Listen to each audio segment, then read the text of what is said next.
Houthis have said suspected U.S. airstrikes around Yemeni's capital killed at least 6 people and wounded 30 others overnight.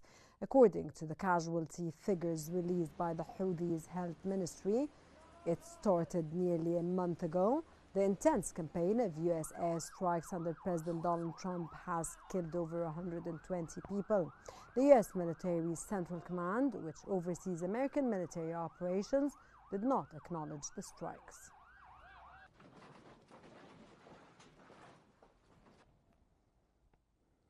Yemeni's Houthis has claimed that they shot down a U.S. military MQ-9 Reaper drone over Yemeni's Hajj governorate, which sits to the northwest of the country on the Red Sea on the country's border with Saudi Arabia. Houthi military spokesman Yahya Sari described the downing in a pre-recorded video message as the fourth in 2 weeks. Sari said the rebels targeted the drone with a locally manufactured surface-to-air missile.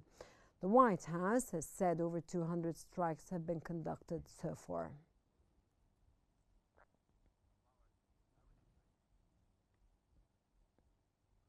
Iran's Foreign Minister Abbas Arqachi will visit ally Russia this week for talks prior to a second round of Iran-US negotiations.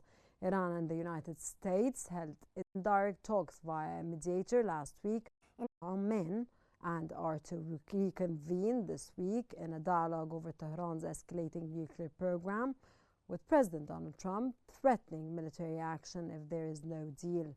Russia, where Arqachi will travel on a pre-planned visit, has supported Tehran in nuclear negotiations with the West and was a signatory to a 2015 pact that Trump quit during his first term. In further diplomatic movement around the issue, UN nuclear watchdog chief Rafael Grossi will visit Tehran on Wednesday.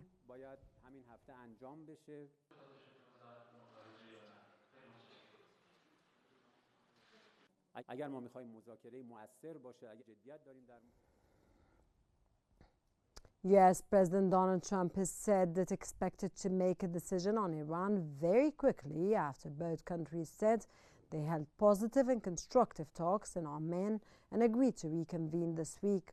Trump, who has threatened military action if no deal is reached to halt Iran's nuclear program, told reporters aboard Air Force One that he had met with advisors on Iran and expected a quick decision.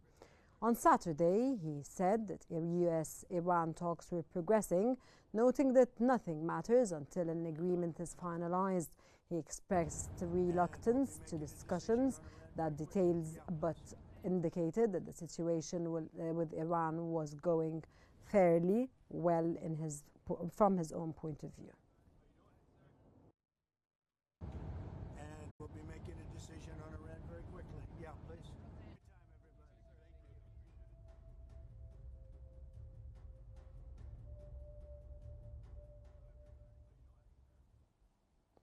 EU foreign ministers have gathered in Luxembourg to discuss the conflicts in Ukraine and the Middle East, EU-Africa relations, and the Western Balkans. Ministers were expected to discuss contributions to the so-called Callus Plan, which involves spending €5 billion and 2 million rounds of large-caliber artillery ammunition this year. The first ever EU-Palestinian Authority high-level dialogue will follow the Foreign Affairs Summit, where the European Union is set to announce an increase in its financial support for the Palestinian Authority with a 3-year package worth around €1.6 billion.